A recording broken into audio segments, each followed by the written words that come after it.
ಎಲ್ಲರಿಗೂ ಇಂದಿನ ಸಂಚಿಕೆಗೆ ನಮಸ್ಕಾರಗಳನ್ನು ತಿಳಿಸುತ್ತಾ, ಇಂದಿನ ಸಂಚಿಕೆಯಲ್ಲಿ ಹೇಳಿಕೆ ಹೊರಟಿರುವ ವಿಷಯ ಏನಪ್ಪಾ ಅಂತ ಹೇಳಿದರೆ, ಎಸ್.ಎಲ್. ಭೈರಪ್ಪರವರು ಅವರ ಪರಿವಲಯ ಅನ್ನುವಂತಹ ಒಂದು ಕಾದಂಬರಿ ಪುಸ್ತಕದಲ್ಲಿ ಒಂದು ಕಥೆಯನ್ನು ಉಲ್ಲೇಖಿಸಿದ್ದಾರೆ.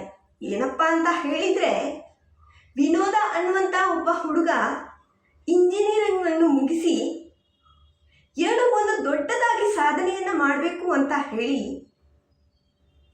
ಯೋಜನೆಯನ್ನು ಶುರು ಮಾಡ್ತಾನೆ. ಆಗ ಅವನಿಗೆ ಅನಿಸುತ್ತೆ, ತತ್ವಜ್ಞಾನ, ಪಾಶ್ಚಾತ್ಯ ತತ್ವಜ್ಞಾನ, ಪರಮ ತತ್ವಜ್ಞಾನ, ವೈಜ್ಞಾನಿಕ ಜ್ಞಾನಗಳನ್ನೆಲ್ಲ ಓದಿಕೊಂಡು ದೊಡ್ಡ ಗುರುಗಳನ್ನು ಭೇಟಿ ಮಾಡುವ ಹಾಗೆ ಮಾಡ್ತಾನೆ. ವಿದೇಶಕ್ಕೂ ತಲುಪ್ತಾನೆ, ಗುರುಗಳನ್ನೆಲ್ಲ ಹುಡುಕಿಕೊಂಡು, ಈ ಪ್ರಶ್ನೆಗಳಿಗೆ ಉತ್ತರವನ್ನು ಹುಡುಕಿಕೊಂಡು. ಆದರೆ ಕೊನೆಗೆ ಅವನಿಗೆ ಯಾವುದೇ ಉತ್ತರ ದೊರೆಯುವುದಿಲ್ಲ. ಆಗ ಹಿಂದಿರುಗಿ ಬರ್ತಾನೆ ತನ್ನ ದೇಶಕ್ಕೆ. ಬಂದು ಅವನಿಗೆ ಅನುಭವವಾಗಿದ್ದು ಏನಪ್ಪ ಅಂತ ಹೇಳಿದರೆ ಇದಿಷ್ಟೇ: ಸತ್ಯ, ಪ್ರೇಮ, ಧರ್ಮ, ವ್ಯತೆ, ದಾರಿಯ ಹುಡುಕಾಟ. ಇದಿಷ್ಟೇ ಅವನಿಗೆ ಅನುಭವ ಆಗುತ್ತೆ. ಆಗ ಅವನಿಗೆ ಅನಿಸುತ್ತೆ, ನನಗೆ ಯಾವುದೇ ರೀತಿಯ ಉತ್ತರ ಸಿಗಲಿಲ್ಲ. ಆಗ ಸುಮ್ಮನೆ ಕೂತು ಯೋಚನೆ ಮಾಡ್ತಾನೆ. ಆಗ ಅವನಿಗೆ ಹೊಳೆಯುತ್ತೆ, ಏನಪ್ಪ ಅಂತ ಹೇಳಿದರೆ, ನಾನು ನನ್ನೊಳಗೆ ಯೋಚನೆಯನ್ನು ಮಾಡಿದರೆ ನಾನು ಬೇರೆ ಎಲ್ಲ ಕಡೆಗೆ ಯಾಕೆ ಹೋಗಬೇಕು? ನನ್ನೊಳಗೆ ನನಗೆ ಉತ್ತರ ಸಿಗುತ್ತಲ್ವಾ, ನಾನೇ ಏನೋ ದೊಡ್ಡದಾಗಿ ಸಾಧನೆ ಮಾಡಬೇಕು ಅಂತ ಇರೋದು. ಆಗ ಅವನು ತನ್ನೊಳಗೆ ಉತ್ತರವನ್ನು ಹುಡುಕಲಿಕ್ಕೆ ಶುರು ಮಾಡ್ತಾನೆ. ಮಾಡ್ತಾ ತನ್ನೊಳಗೆ ಅವಲೋಕನವನ್ನು ಮಾಡ್ತಾನೆ. ಆಗ ಅವನಿಗೆ ಉತ್ತರ ಸಿಗುತ್ತೆ. ಇದಿಷ್ಟೆಲ್ಲವನ್ನು ನಾನು ಮಾಡಿ ನನಗೆ ಯಾವುದೇ ರೀತಿಯ ಉತ್ತರ ಸಿಗಲಿಲ್ಲ. ಜ್ಞಾನ ನನ್ನೊಳಗಿರುವ ಕಾರಣ ನನ್ನೊಳಗೆ ನಾನು ಹುಡುಕಬೇಕು, ಹಾಗಾಗಿ ನನಗೆ ಉತ್ತರ ಸಿಗಿತು. ಈ ಉದ್ದೇಶ ಏನಪ್ಪ ಅಂತ ಹೇಳಿದರೆ, ದೃಷ್ಟಿಕೋನವನ್ನು ನಾವು ಬದಲಾಯಿಸಬೇಕು. ನಮಗೆ ಯಾವುದೇ ಉತ್ತರ ಸಿಗಬೇಕಾದ್ರೆ ಪುಸ್ತಕವನ್ನು ಓದಿ, ಗುರುಗಳನ್ನು ಭೇಟಿ ಮಾಡಿ, ವಿದೇಶಕ್ಕೂ ಓದಿ. ಆದರೆ ಕೊನೆಯ ಉತ್ತರ ಅದು ನಮ್ಮೊಳಗೆ ಇರುತ್ತೆ. ಊರೆಲ್ಲ ಸುತ್ತಿ ಕಾಲ್ ಕಡೆಗೆ ಉತ್ತರ ಇದೆ ಅಂತ ಹೇಳಬೇಕಾದ್ರೆ ನಾವು ಯಾಕೆ ಊರೆಲ್ಲ ಸುತ್ತಬೇಕು? ನಮ್ಮ ದೃಷ್ಟಿಕೋನವನ್ನು ಬದಲಾಯಿಸಬೇಕು. ಈ ಕಾದಂಬರಿಯ ಉದ್ದೇಶ ಏನಪ್ಪ, ಸಂದೇಶ ಏನಪ್ಪ ಅಂತ ಹೇಳಿದರೆ, ಊರೆಲ್ಲ ಸುತ್ತಿದ ಪೋರ ಬಂದು ಕೂತಾಗ ಕಾಳ್ಗಳಿಗೆ ಅವನು ಬಯಸಿದ್ದಿದೆ. ಹಾಗಾಗಿ ಎಲ್ಲದಕ್ಕೂ ತಮ್ಮ ದೃಷ್ಟಿಕೋನವನ್ನು ಬದಲಾಯಿಸಬೇಕು ಅನ್ನುವಂಥದ್ದು ಈ ಕಾದಂಬರಿಯ ಸಂದೇಶ. ಈ ಕಾದಂಬರಿಯನ್ನು ಯಾಕೆ ಹೇಳ್ತಿದ್ದೇನೆ ಅಂತ ಹೇಳಿದರೆ,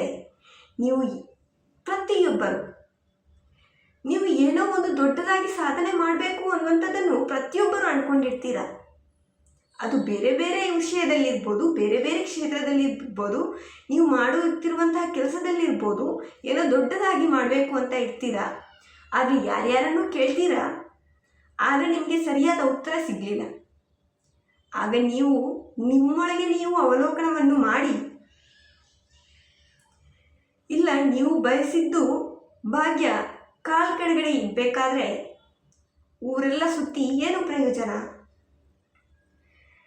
ನಾನು ಈ ವಿಷಯ ಏನಪ್ಪ ಅಂತ ಹೇಳಿದರೆ, ನೀವು ದೊಡ್ಡದಾಗಿ ಸಾಧನೆಯನ್ನು ಮಾಡಬೇಕು ಅಂತ ಹೇಳಿದರೆ ನೀವು ನಿಮ್ಮೊಳಗೆ ಅವಲೋಕನವನ್ನು ಮಾಡಿ, ನಿಮ್ಮೊಳಗೆ ಎಲ್ಲದಕ್ಕೂ ಉತ್ತರ ಇರುತ್ತೆ. ನಿಮ್ಮ ಹತ್ರ ಎಷ್ಟೇ ದೊಡ್ಡ ಪ್ರಶ್ನೆ ಇದ್ದರೂ, ಎಷ್ಟೇ ದೊಡ್ಡ ಸಮಸ್ಯೆ ಇದ್ದರೂ ಅದರ ಉತ್ತರ ನಿಮ್ಮೊಳಗೆ ಇರುತ್ತೆ.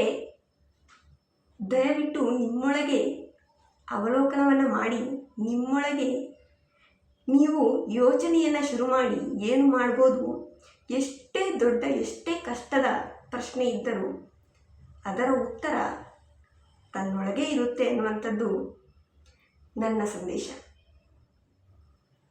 ನೀವು ಯಾವುದೋ ಒಂದು ಕೆಲಸಕ್ಕೆ ಹೋಗ್ತೀರಾ, ಏನೋ ಒಂದು ದೊಡ್ಡದಾಗಿ ಸಾಧನೆ ಮಾಡಬೇಕು ಅಂತಿರ್ತೀರಾ, ಯಾರ್ಯಾರನ್ನೋ ಕೇಳ್ತೀರಾ, ಆದರೆ ಕೊನೆಯ ಉತ್ತರ ನಿಮ್ಮೊಳಗೆ ಇರುತ್ತೆ.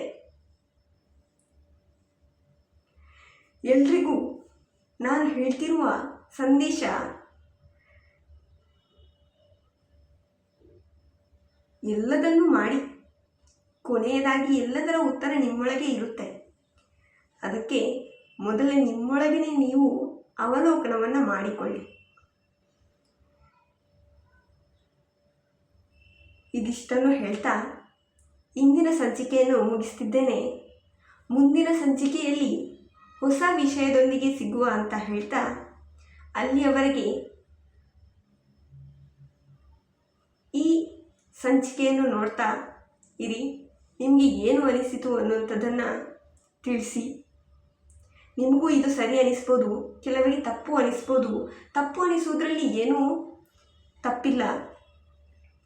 ಎಲ್ಲರ ಯೋಚನೆ ಒಂದೇ ರೀತಿ ಇರುವುದಿಲ್ಲ. ಹಾಗಾಗಿ ಸ್ವಲ್ಪ ಇದನ್ನು ಯೋಚನೆ ಮಾಡಿ ಅಂತ ಹೇಳ್ತಾ ಇಂದಿನ ಸಂಚಿಕೆಯನ್ನು ಮುಗಿಸ್ತಿದ್ದೇನೆ.